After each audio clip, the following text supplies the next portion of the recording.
time, despite our challenges of the technology. Our next speaker is Marina Weckend. Marina is a midwife researcher at Edith Cowan University in Western Australia. She recently completed her PhD and is currently pursuing postdoctoral research focusing on natural fluctuations and pauses during labour and birth. Thanks, Marina. Thank you. I have this one.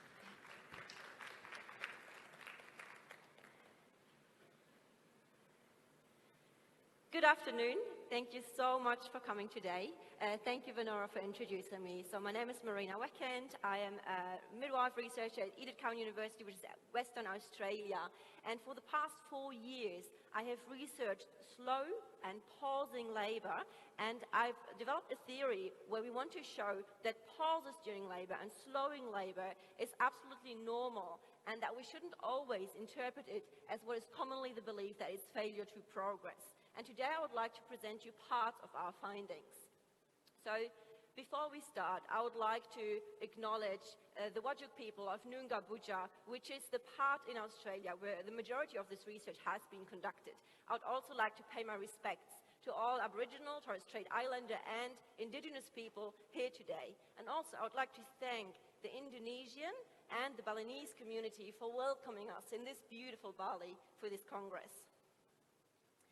So let's start by looking at the problem that inspired this research. Now, in childbirth, we commonly believe that the trajectory of childbirth should be linear. There should be continuous progress in labour. And this is reflected in our childbirth, in our maternity care guidelines and policies, in rules of thumb, like the rule of 1 centimetre per hour cervical dilation, or half a centimetre per hour cervical dilation. Is also reflected in the use of partographs. Now, if labour slows down, this is commonly framed as something abnormal and pathological. We have so many different terms for that, including failure to progress, arrested labour, protracted labour, and many, many more. Now, the question I would like to ask today is whether it's really abnormal when it slows down, because we do have some little and emerging evidence to show us that if labour slows down, sometimes it's absolutely normal and healthy and even beneficial for the women who give birth. So before we started our research, we did a review of the literature. We systematically looked at over 2,000 records and included 43 reports, and we found that physiological plateaus are reported across 3 continents, and there's 60 different terms that are used to describe physiological plateaus, including terms like the rest and be thankful phase, pauses, resting period, even stage 2.5, and really creative terms to describe that. And we have also identified that this literature shows that plateaus happen throughout the entire continuum of labour, right from the beginning, early labour, first stage, second stage, through to third stage of labour. Now then we conducted our own study, and we interviewed 20 midwives across Australia, and we asked them about their perceptions of slowing and pausing labour, and we used a methodology that is called grounded theory, which is really just a methodology to develop new theory about something. So I'd like to share some of the findings with you today. Now, before we look into plateaus, it's really crucial that we discuss childbirth philosophy first, and I would like to do this quickly on this one slide. So when you ask people about their childbirth philosophy, they usually position somewhere on one side of the philosophical spectrum or on the other side. On the one side, people are really trusting in childbirth. They believe childbirth works, women can birth, there's this perfect natural harmony in childbirth. They also believe that there's individuality. Every woman is different, every birth is different. And these people also believe that we can accept a degree of uncertainty. It's okay to not always know everything. We don't have to know, it can be still okay. Now, people with this philosophy have a tendency to respect the natural pattern of labor, including a pattern that has a fluctuation with pauses. Now, on the other side, we have people who stand on the different side of philosophical spectrum. These people have a deep distrust, even fear of childbirth. These people also believe that there is uniformity. Every woman around the globe should birth the same way, according to the same timelines and guidelines. And these people also believe in predictability. They want to know how long is labor, how long is first stage, how long is it going to be until the baby is born. People with this belief set have a tendency to control labor pattern, wanting to control when the baby will be born. In our research, we called this a midwifery philosophy and medical philosophy. We actually called it something different, but I'm going to use these terms today. So let's have a look at plateaus during labor. I would like to talk you through how midwives, depending on the philosophy that they adopt, or other health professionals like obstetricians and maternity care workers, how they assess plateaus during labor, how they interpret plateaus, and how they respond to plateaus. So first, let's have a look at the assessment.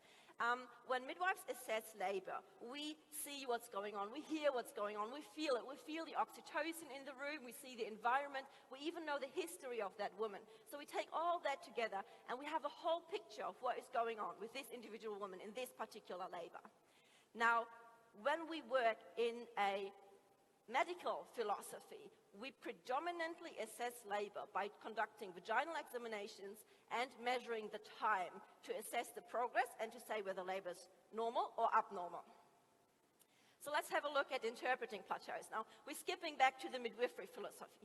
When midwives with the midwifery philosophy sit with a woman and the woman has a plateau, a pause during labor, it slows down, then we look at the different reasons that there could be. For example, did the woman not sleep for 3 days? Did she not have a snack?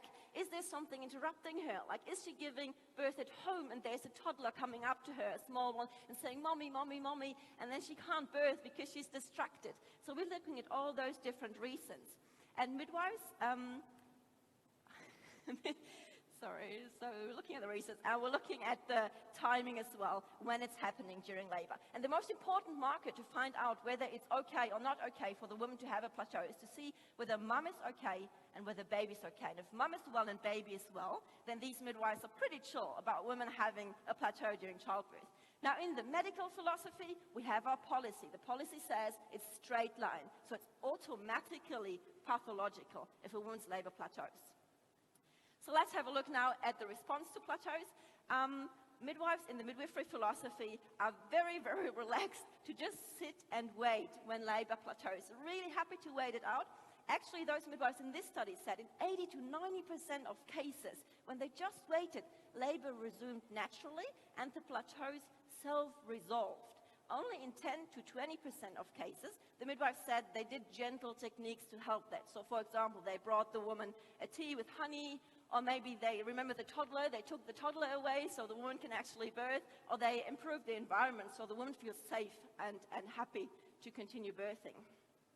Now, in the medical philosophy, if we already said it's pathological, then we have to intervene. There's no other way. So this is where we come in with augmentation of labor, with oxytocin drip, with an artificial rupture of membranes, or with expedited birth. So getting the baby out with a ventouse delivery, forceps delivery, or cesarean section, you name it. So the primary response in this paradigm is to get the baby out quick. Now, there's different outcomes, as you can imagine. Now, I'm emphasizing the differences. I'm not saying the outcomes are always different, but the outcomes seem to trend towards one area and towards the other. So in the medical philosophy, we tend to see medicalized birth trajectories, where women have interventions and more intervention cascades and end up with birth outcomes with unjustifiably poor outcomes for mom and for baby.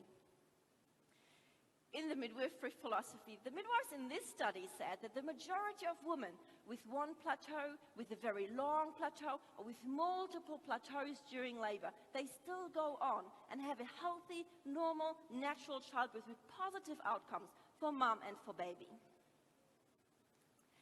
So these partial results of the study, that's our interpretation of the stories that we heard from 20 midwives across Australia.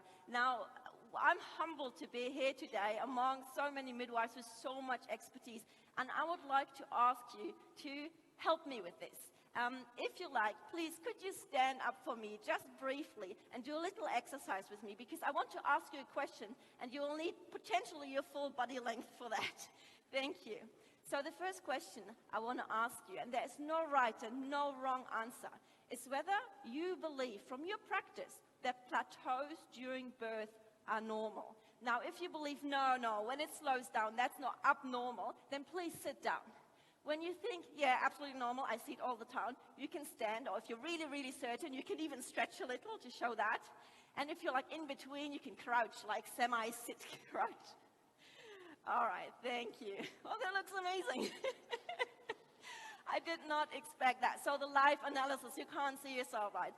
But I would say you can make yourself comfortable again. Thank you so much for that. I'd probably say like 80.5% in this room are really happy with the idea that they are plateaus and that plateaus are normal. And that's quite surprising. I'm really happy to hear that. For the second question I have, please, could you do me another favor? If you have a phone, can you please scan the QR code? It will bring you to your email program.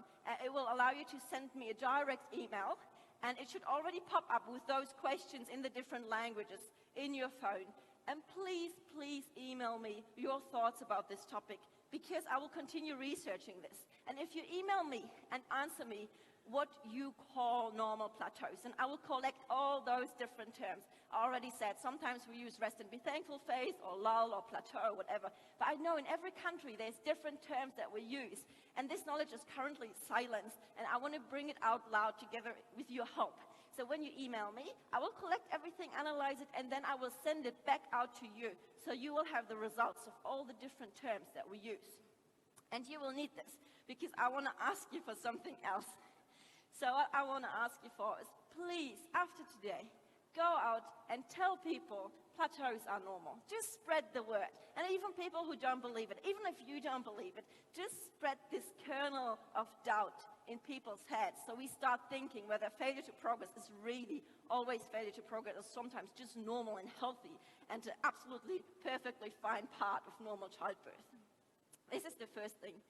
The second thing is more a message for you. I know you came here a long way and you invested a lot of money and time and effort to come here, and we want to come out of this event with a good feeling. So this one is just for your good feeling. You already know it, but I want to tell you again.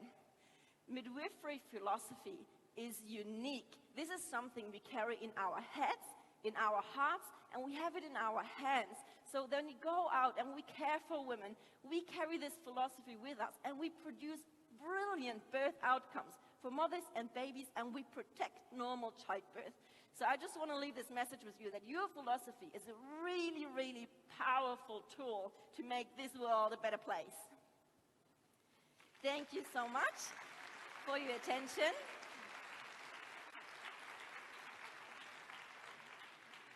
This is the research team behind this study. There is two people who are here today as well, which is Dr. Claire Davison, who's sitting right there, and there's Professor Sarah Bass as well, who might be somewhere in the audience, so you can hunt those people down. And please get in touch with me. I'm always looking for collaborators. In the coming years, I will continue researching physiological plateaus to strengthen this area. And if you have interest in this topic, or if you have expertise in a related area, please reach out and contact me, and I would love to work together with you. And now at the end, I would just like if you could kindly help me and give an applause to the interpreters that we have in the corner over there, who make this event more accessible for everyone to understand. Thank you.